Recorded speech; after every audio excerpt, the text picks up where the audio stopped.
এবাৰ মই আমন্ত্ৰণ জনাব খুজিছোঁ সদৌ অসম সংখ্যালঘু ছাত্ৰ সন্থাৰ সভাপতি আজিজুৰ ৰহমান ডাঙৰীয়াক।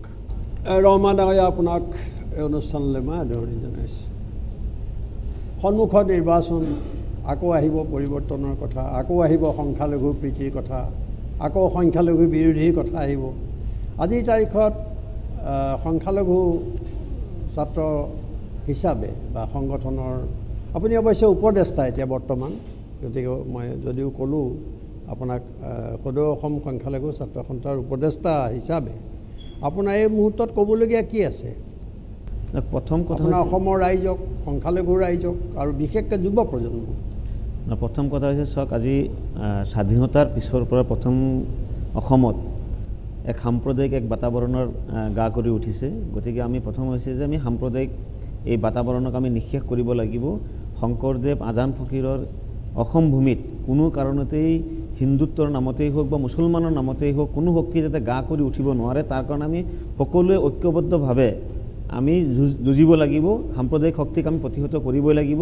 গতিকে আমি মুকলিভাৱে অসমবাসী ৰাইজক আহ্বান কৰোঁ আৰু বিশেষভাৱে যুৱ সমাজক আমি আহ্বান কৰোঁ যে আমি সকলোৱে হিন্দু মুছলমান সকলোৱে মিলি শংকৰদেৱ আৰু আজান ফকীৰে যি আদৰ্শ দেখুৱাই গৈছে সেই আদৰ্শৰে আমি উদ্বুদ্ধ হৈ অসমখনত যাতে কোনো ধৰণৰ সাম্প্ৰদায়িক শক্তিয়ে কোনো কাৰণতে আমাক বিভাজিত কৰি ৰাখিব নোৱাৰে, আমি তাৰ কাৰণে সকলোৱে আগবাঢ়ি আহিব লাগিব। এইটো আমাৰ মুকলি আহ্বান। আৰু দ্বিতীয় কথা হৈছে যে আজি বৰ্তমান যি ৰাজনীতি চলি আছে, এই ৰাজনীতিটো পৰিলক্ষিত হৈছে যে মুছলমান সম্প্ৰদায়ৰো সাম্প্ৰদায়িক শক্তি এটাই ক্ৰিয়া কৰি আছে, ঠিক অনুৰূপ ধৰণে হিন্দু সাম্প্ৰদায়িকতা শক্তিও কিন্তু ক্ৰিয়া কৰি আছে। আমি দুইটা শক্তিকেই প্ৰতিহত কৰিবৰ কাৰণে ৰাইজক মুকলিভাৱে আমি আহ্বান কৰোঁ। ধৰ্ম নিৰপেক্ষ গণতান্ত্ৰিক শক্তিক আমি আগবঢ়াই দিয়া উচিত।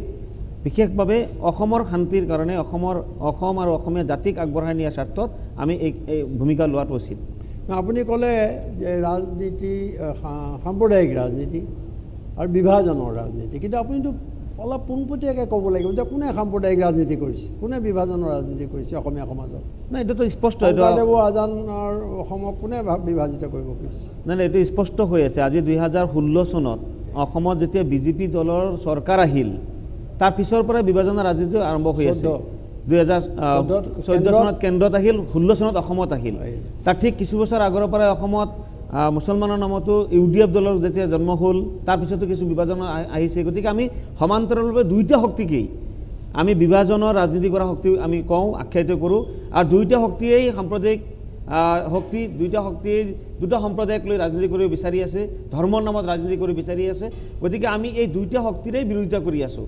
কোনো কাৰণতেই কোনো ৰাইজেই শংকৰদেৱ আৰু আজান ফকীৰৰ যি আদৰ্শ আছিল সেই আদৰ্শত থকা ব্যক্তিয়ে কোনো কাৰণতে বিজেপি আৰু UDFক সমৰ্থন কৰিব নোৱাৰে। গতিকে মুকলিভাৱে যদি ক'ব বিচাৰোঁ, তেতিয়াহ'লে অসমত আমি যদি শান্তিৰে বসবাস কৰিব বিচাৰোঁ, তেতিয়াহ'লে ধৰ্ম নিৰপেক্ষ গণতান্ত্ৰিক শক্তিক আমি আগবঢ়াই দিব লাগিব আৰু এই দুইটা শক্তিক আমি প্ৰতিহত কৰিব লাগিব।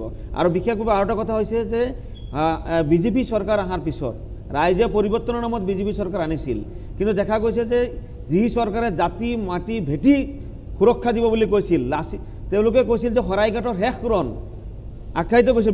বিধানসভা নিৰ্বাচনৰ আগত তেওঁলোকে বক্তব্য দাঙি ধৰিছিল, কিন্তু CAB আনি কেব আনি নাগৰিকত্ব সংশোধনী বিল তেওঁলোকে অসমত যিটো যেনেকৈ জাপি দিব বিচাৰিছিল, বিদেশৰ পৰা লোক আনি অসমৰ জাতি মাটি ভেটি তেওঁলোকে ৰক্ষা কৰিব বিচাৰিছে। গতিকে সাংঘাতিক ধৰণে তেওঁলোকে অসমৰ জনজীৱন কলুষিত কৰি অসমীয়া জাতিক নিঃশেষ কৰাৰ যি ষড়যন্ত্ৰ তেওঁলোকে যি অপচেষ্টা কৰি আছে, অসমীয়া ৰাইজে আজি সকলোৱে কান্ধত কান্ধ মিলাই আমি গণতান্ত্ৰিকভাৱে ৰাজপথ আন্দোলন কৰি আমি কেন্দ্ৰীয় চৰকাৰক বাধ্যত পেলোৱাৰ কাৰণে আজি CAB নাহিল।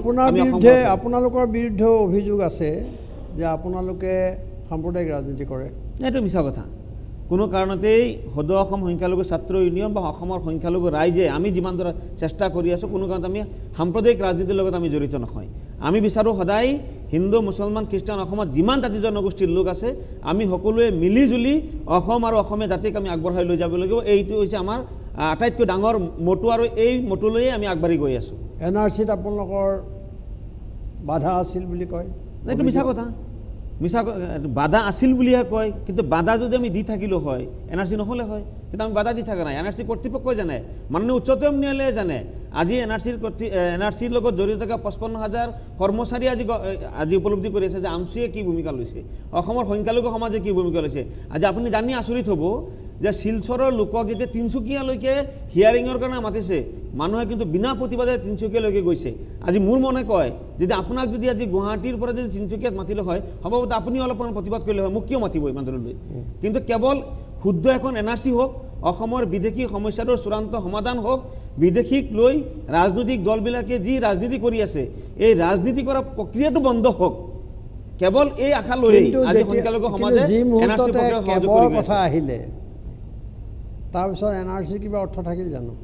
না, সেইটো আমি আৰম্ভণিৰ পৰাই কৈ আছোঁ যে BJP নেতৃত্বাধীন চৰকাৰে বিদেশী সমস্যাটো সমাধান নিবিচাৰে, তেওঁলোকে এই সমস্যাটো জীয়াই ৰাখিব বিচাৰি আছে।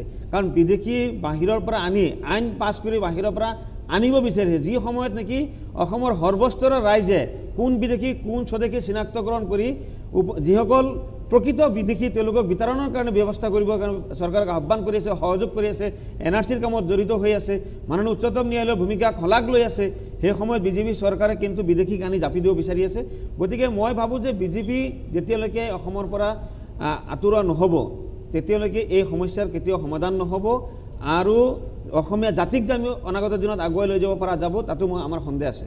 কিন্তু কেইবাটাও আমি সংগঠন দেখিছোঁ ছাত্ৰ মানে আপোনালোকৰ যুৱ ছাত্ৰৰ মাজত, এই কেইবাটাও সংগঠনৰ প্ৰয়োজন ক'ৰ পৰা আহিল, বা আপোনালোকৰ মাজত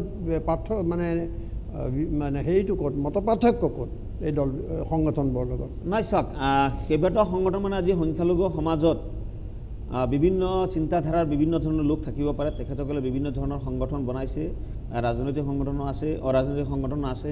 গতিকে আমি সেই ক্ষেত্ৰত কোনো মতামত আগবঢ়াব নিবিচাৰোঁ।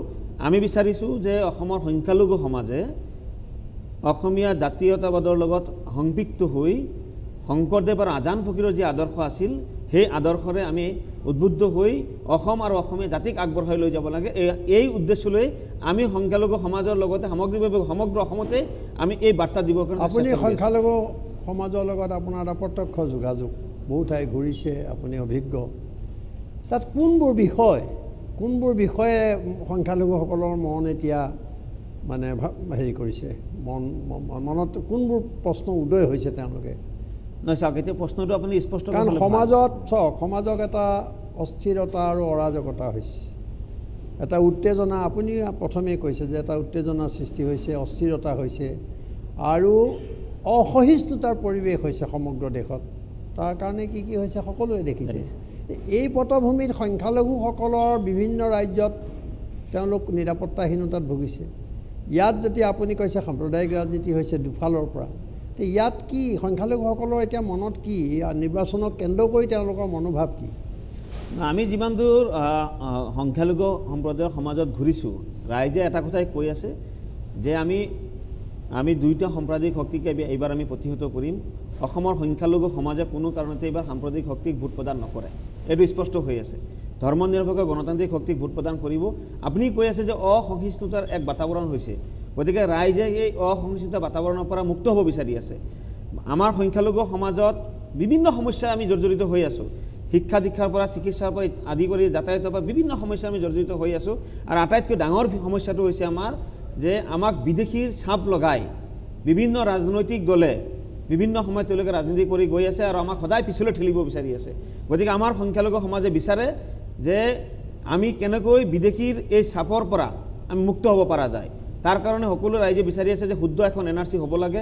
1971 চনৰ 25 মাৰ্চ তাৰিখ ঐতিহাসিক অসম চুক্তি নিৰ্ধাৰণ কৰিছে, আৰু এই অসম চুক্তি অনুসৰি 71 চনৰ 25 মাৰ্চ তাৰিখৰ পূৰ্বৰ যিসকল লোক প্ৰত্যেকৰ নাম শুদ্ধভাৱে NRCত আহক, কোনেও যাতে সাম্প্ৰদায়িক মনোভাৱেৰে কোনো এজন বৈধ ভাৰতীয় নাম NRCৰ পৰা কৰ্তন কৰাৰ ব্যৱস্থা গ্ৰহণ নকৰে।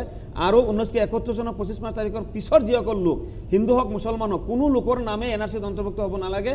এই ক্ষেত্ৰতো সংখ্যালঘু সমাজৰ এজন সাধাৰণ যিজন খেতিয়ক লোক তেখেতৰো সেই একে চিন্তা, আমাৰো একে চিন্তা। এতিয়া চাওক 70 বছৰীয়া কংগ্ৰেছী শাসনত বহুত বঞ্চনা হ'ল, আৰু আপুনি কৈছে যাতায়াত শিক্ষা এইবোৰৰ কাৰণে প্ৰধানকৈ দায়ী কিন্তু কংগ্ৰেছ।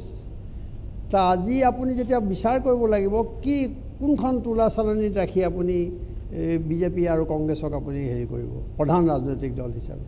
না চাওক আমাৰ প্ৰথম ইস্যু হৈছে যে আজি অসমত যিটো বাতাবৰণ হৈছে এই বাতাবৰণ অসহিষ্ণুতাৰ বাতাবৰণ ইয়াতে নিৰাপত্তাৰ অনিশ্চয়তা হৈছে গতিকে এই গোটেই প্ৰক্ৰিয়াটো হৈছে 2014 চনৰ পিছৰ পৰাই অসমখনত এটা অস্থিৰ বাতাবৰণ হোৱা বুলি আমি অনুভৱ কৰি আছোঁ ধৰ্মীয় মেৰুকৰণ হোৱাৰ কাৰণে আমি সংখ্যালঘু সম্প্ৰদায়ৰ লোকসকল আজি আমি সদায় অনিশ্চিত আমি আছোঁ গতিকে আমি বিচাৰিছোঁ যে প্ৰথম আমাৰ মূল দায়িত্ব আৰু কৰ্তব্য হিচাপে আমি লৈছোঁ যে যিকোনো মূল্যৰ বিনিময়ত অসমখনক আমি সাম্প্ৰদায়িক শক্তিৰ পৰা উদ্ধাৰ কৰিব লাগিব অসমত যাতে আমি হিন্দু মুছলমান সকলোৱে ভাই ভাই হিচাপে বসবাস কৰিব পৰা যায় তাৰ এটা পৰিৱেশ গঢ়িব লাগিব তাৰ পিছত আমি বাকী পৰ্যায়ত আমি যাব লাগিব ধন্যবাদ এতিয়া মই ৰহমান ডাঙৰীয়া কিবা প্ৰশ্ন আছে যদি নমস্কাৰ মোৰ নাম শ্ৰী পল্লৱ শইকীয়া মোৰ ঘৰ মাজুলীত মই ৰহমান ডাঙৰীয়াক দুটা প্ৰশ্ন কৰিব খোজোঁ আপুনি যে ক'লে বিজেপি সাম্প্ৰদায়িক বুলি কিহৰ ভিত্তিত ক'লে আপুনি বিজেপি সাম্প্ৰদায়িক বুলি কাৰণ বিজেপি চৰকাৰেতো সংখ্যালঘুসকলৰ উন্নয়নৰ বাবেও বিভিন্ন পদক্ষেপ হাতত লৈছে 2 নম্বৰ কুৱেশ্যন আপুনি যে ক'লে AIDF আৰু বিজেপি দুইটা দলে সাম্প্ৰদায়িক তেতিয়া আপুনি মুকলিকৈ নকয় কিয় যে কংগ্ৰেছক আপুনি সমৰ্থন কৰে বুলি না চাওক প্ৰথম কুৱেশ্যনটোৰ আনচাৰ হৈছে যে বিজেপি দল যে সাম্প্ৰদায়িক হয় তাৰ এটা স্পষ্ট উদাহৰণ আমি দিছোঁ যে 2016 চনত অসমত বিজেপি চৰকাৰ অহাৰ পিছত বাছি বাছি কেৱল সংখ্যালঘু সম্প্ৰদায়ৰ লোকক উচ্ছেদ কৰি দিয়া হ'ল বিভিন্ন ঠাইৰ পৰা উচ্ছেদ কৰা হৈছে কোনো ধৰণৰ মানৱীয়তা বোলা বস্তুটোৱে নাই আমি বাৰংবাৰ চিঞৰ বাখৰ কৰিছোঁ চৰকাৰক আমি আবেদন নিবেদন কৰিছিলোঁ যে এই লোকসকলক অন্ততঃ মানৱীয়তাৰ খাতিৰত যিসকল লোক গৰাখহনীয়াত বানপানীত ক্ষতিগ্ৰস্ত হৈ তেওঁলোকে গৃহহীন হৈছে তেওঁলোকে চৰকাৰী ভূমিত কিছু সংখ্যক লোকে সব নহয় কিছু সংখ্যক লোকে বসবাস কৰি আছে সেইসকল লোকক আপোনালোকে মানৱীয়তাৰ খাতিৰত পুনৰ সংস্থাপনৰ ব্যৱস্থা কৰি আপোনাক উচ্ছেদ কৰি দিয়ক আমাৰ ক'বলগীয়া একো নাই কিন্তু এই চৰকাৰে কেৱল ধৰ্মীয় চিন্তা কৰি এই লোকসকলক উচ্ছেদ কৰি তেওঁলোকে আঁতৰাইছে এনেকুৱা হাজাৰ উদাহৰণ আছে তেওঁলোকৰ সংখ্যালঘু বিৰোধী বিশেষভাৱে মুছলমান সম্প্ৰদায়ৰ বিৰুদ্ধে তেওঁলোকে বিভিন্ন ধৰণৰ তেওঁলোকে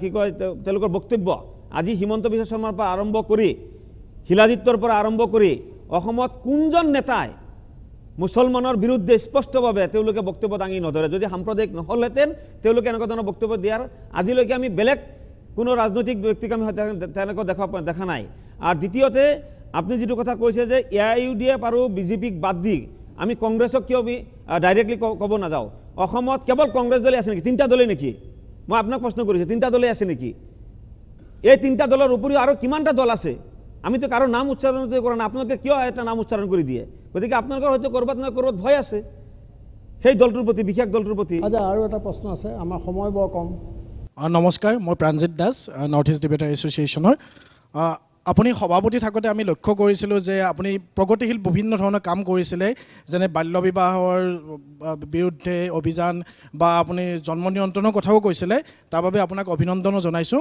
মই এটা সাধাৰণ কথা এটা সুধিব বিচাৰিছোঁ আব্দুল হাই নগৰীদেৱৰ প্ৰচেষ্টাত আমছু এদিন প্ৰতিষ্ঠা হৈছিলে আৰু আমি সংখ্যালঘু ছাত্ৰ সন্থা বুলি যিটো কওঁ সংখ্যালঘু দুই ধৰণৰ হ'ব পাৰে ভাষিক সংখ্যালঘু বা ধৰ্মীয় সংখ্যালঘু আপোনালোকে সংখ্যালঘু ছাত্ৰ সন্থাত অমুছলমান লোক আছে নে নাই বা কেন্দ্ৰীয় সমিতিত কিমানজন অমুছলমান লোক আছে বা তেওঁলোক কি পদবীত আছে অকণমান জনালে ভাল পাম নে আপোনালোকে কেৱল মুছলমানৰে সংখ্যালঘু বুলি ভাবে নহয় চাওক আমাৰ সংগঠন যেতিয়া 1980 চনত জন্ম দিয়া হৈছিল সেই সময়ত অসমৰ 7টা নিপীড়িত জনগোষ্ঠীক লৈ এই সংগঠন জন্ম দিয়া হৈছিল আৰু সেই সময়ত আপোনালোকসকলে জানে যে কালীপদ সেন শান্তিৰঞ্জন দেৰ পৰা আৰম্ভ কৰি বিভিন্নজন লোকৰ অক্লান্ত প্ৰচেষ্টাত সংখ্যালঘু ছাত্ৰ ইউনিয়ন জন্ম হৈছিল কিন্তু পৰৱৰ্তী কালত আজি আপোনালোকে জানিব আজি এই কনক্লেভতেই বিভিন্ন জনগোষ্ঠীয় সংগঠনৰ নেতৃত্বই কিন্তু ইয়াতে বক্তব্য দাঙি ধৰি আছে পৰৱৰ্তী দিনত আমছুৰ পৰা ওলাই গৈ বিভিন্ন জনগোষ্ঠী এই 7টা জনগোষ্ঠীৰ মাজৰ পৰা গৈ নিজস্ব ছাত্ৰ সংগঠন